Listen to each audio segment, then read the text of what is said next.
Enfin, Floki et nous sur ces deux plateformes. J'ai tenu à partager ces deux informations intéressantes concernant cette monnaie avec vous. Je ne sais pas si vous êtes déjà au courant ou pas, mais ne vous inquiétez pas quand on va en parler tout de suite. Et ce n'est pas tout. Nous allons aussi parler des emails de CISA, de Donald Trump et CZ. Donc, si vous voulez vraiment découvrir plus, continuez, ok? Salut! Ici, c'est la chaîne crypto-monnaie et investissement. Et sur cette chaîne, nous parlons de deux thèmes, les crypto-monnaies en général et quelques business en particulier. Alors, si ces deux thèmes vous intéressent, n'hésitez pas à cliquer sur s'abonner, activer la cloche de notification pour ne rien rater toutes les vidéos d'urgence. Et prenez place, car il y a de la place pour tout le monde, y compris vous, quelle que soit votre position géographique. Ok? Mille merci à tous ceux qui sont déjà abonnés, qui me laissent des commentaires et qui partagent mes vidéos. Grâce à votre contribution, nous sommes déjà à plus de 7200 abonnés. Je vous dis merci du soutien. On va dans le but. Mais oui, on n'a pas cliqué s'abonner, c'est fait. Ok.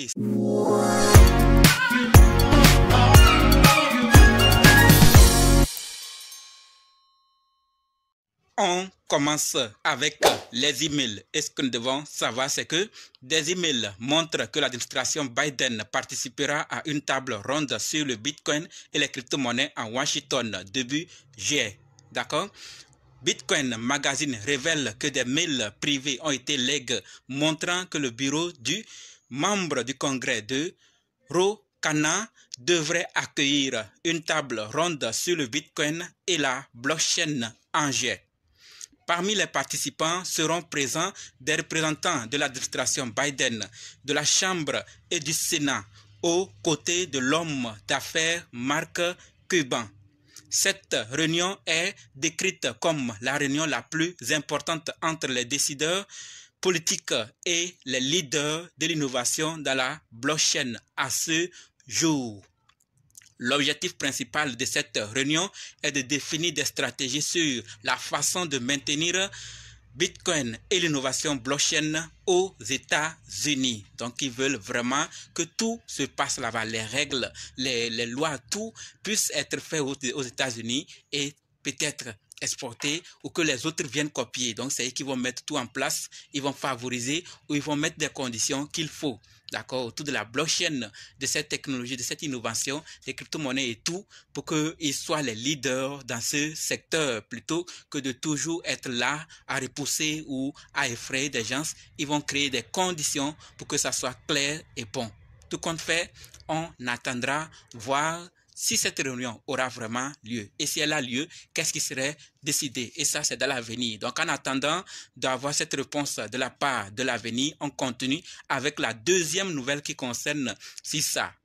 Et ce que nous devons savoir, c'est que la Cyber Security and Infrastructure Security Agency, CISA, constate une augmentation des escroqueries crypto par usurpation d'identité, utilisant souvent les noms et titres d'employés du gouvernement. D'accord? L'alerte CISA a expliqué que des scammers se sont fait passer pour des employés de leur organisation par téléphone afin d'obtenir les accès aux wallets crypto des victimes. Ce phénomène est en constante augmentation et toucherait de nombreux organismes d'État.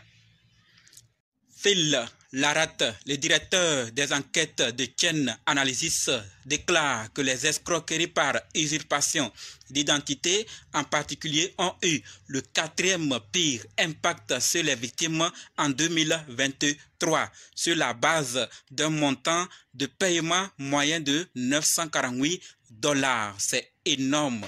Donc, affaire d'usurpation d'identité, c'est des choses qu'on parle, certains pensent que c'est de l'amusement, mais si les choses ne sont pas contrôlées, si les régulateurs ne sont pas arrivés, s'il n'y a pas de sérieux, j'ai dit clairement que cette technologie, elle est bonne, mais risque d'être transformée en un cafouillage ou en quelque chose de très dangereux pour la société parce que plusieurs en utilisent ces identités et en font de mauvaises choses. Or, nous savons qu'il s'agit de l'argent. Lorsque quelqu'un du jour au lendemain se lève et voit que des millions de dollars ou des centaines de milliers ou le montant qu'il a dans son portefeuille, que tout est parti, certains qui ne sont pas forts vont se paralyser, mourir ou d'autres même vont plus se retrouver. ils ne vont plus se retrouver. Et ça, c'est le nom de la technologie, le nom de l'écosystème qui est sali. Il faut vraiment que de telles alertes puissent arriver à tout le monde. Et en plus de cela, que ceux qui s'y connaissent dans le domaine de la cybersécurité et les autorités puissent aussi intervenir, comme on le dit toujours ici, qu'il y a certains gouvernements qui se soucient des plateformes ou des portefeuilles ou des outils utilisés autour de la crypto pour sécuriser leurs utilisateurs. D'autres voient toujours en mal que les gouvernements, mais en réalité c'est faux. S'ils n'interviennent pas, s'ils ne mettent pas la main dedans, ce qui va se passer, s'il n'y a plus de contrôle, on va se retrouver avec cette technologie à l'envers. Ça ne sera plus du côté positif, mais ça serait du côté négatif parce qu'il y aura trop de dégâts et beaucoup risquent de ne plus vouloir entendre parler de cette technologie ou même des crypto-monnaies de façon générale. Donc, partagez massivement cette information pour que ceux qui n'en savaient pas puissent découvrir et augmenter leur vigilance afin que nous puissions vraiment nous en sortir. On peut considérer que ceci se passe ailleurs, mais on est dans le numérique, ça peut se passer partout. Donc, vigilance à nous tous. Passons maintenant à la troisième nouvelle qui concerne Donald Trump. On a toujours parlé de lui et il dit quelque chose d'intéressant aujourd'hui. On doit aussi le dire pour qu'on puisse voir et prendre nos dispositions pour comprendre où est-ce qu'il est en train d'aller. Il a dit publiquement, on espère maintenant que ça serait concordant. Il va respecter ce qu'il a dit et que vraiment ça va changer. Tout compte fait, il est en train de faire pour gagner ses points. Il dit clairement, d'accord, Donald Trump déclare qu'il mettra fin à la guerre de Joe Biden contre les crypto-monnaies et veillera à ce que l'avenir des cryptos et du Bitcoin se fasse en Amérique. Vous vous rappelez de Joe Biden, n'est-ce pas? La première information, les deux travaillent pour que tout se fasse aux États-Unis, mais pas de la même manière. Comment ils vont le faire? Parce que nous voyons clairement qu'il y a beaucoup de plateformes centralisées et des outils, des plateformes qui servent ou qui travaillent autour de la crypto-monnaie. Certains ne veulent plus s'installer aux États-Unis, certains ne veulent plus parler des États-Unis, ils veulent plutôt s'installer ailleurs parce qu'il y a trop de complications, trop de restrictions.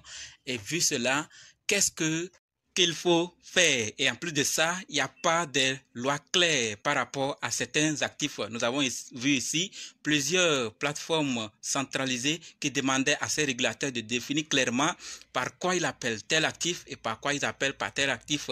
Et tout ça, c'est des choses qu'il faut vraiment définir afin que ça soit clair. Et c'est ce qu'ils veulent faire aux États-Unis. C'est l'avenir qui nous dira si ça sera fait et de quelle manière et comment ils vont s'y prendre pour l'appliquer. Passons à la quatrième nouvelle qui concerne CZ. Et ce que nous devons savoir, c'est que CZ, ancien CEO de Binance, posséderait 94 millions de tokens BNB, soit 64% des 147,5 millions de BNB en circulation.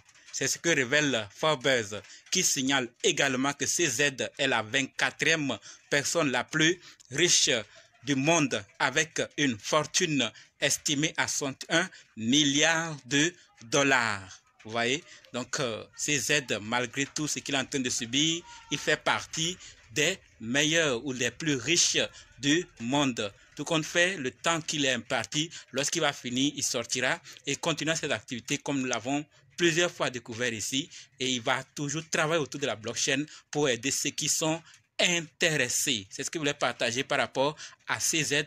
Maintenant, terminons avec ces deux nouvelles intéressantes concernant Floki et nous. Comme je l'ai dit, Floki nous est enfin sur ces deux plateformes. La toute première concerne RabbitX. Et ce que nous devons savoir, c'est que l'équipe nous dit clairement, Floki vient d'être listé sur RabbitX.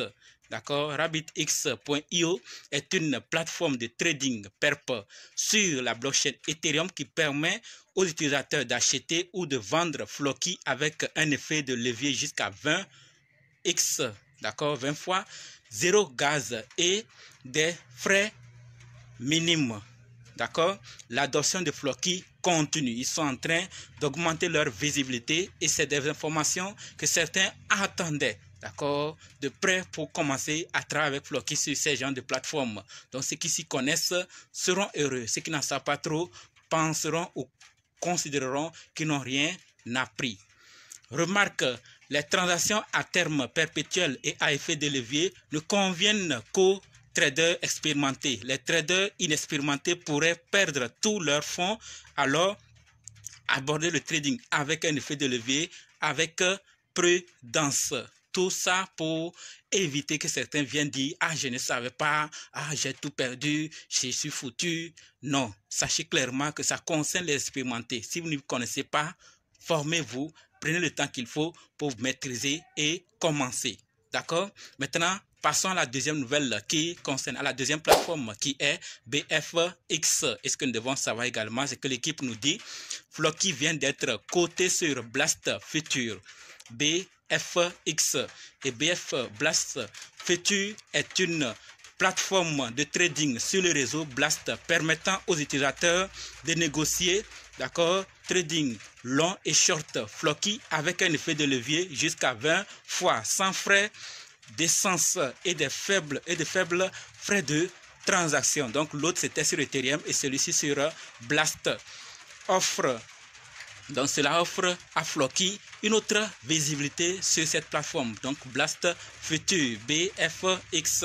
Cette cotation élargit encore les options de négociation de Floki et améliore la liquidité de son marché. Notez bien ou remarque, les transactions à terme perpétuel et à effet de levier ne conviennent qu'aux traders expérimentés. Les traders inexpérimentés pourraient perdre tous leurs fonds. Alors, abordons le trading avec effet de levier, avec prudence. C'est toujours des remarques, des avertissements pour éviter de dire « je ne savais pas ». Voilà donc ce que je voulais partager avec vous par rapport à Floki et d'autres nouvelles. On se donne maintenant rendez-vous dans d'autres vidéos et dans les commentaires. N'oubliez surtout pas de nous rejoindre sur Telegram, WhatsApp, Facebook. Les liens sont dans la description. Et pour ceux qui sont prêts pour la formation, dites simplement « je suis prêt à vivre votre formation ». Ok? Merci.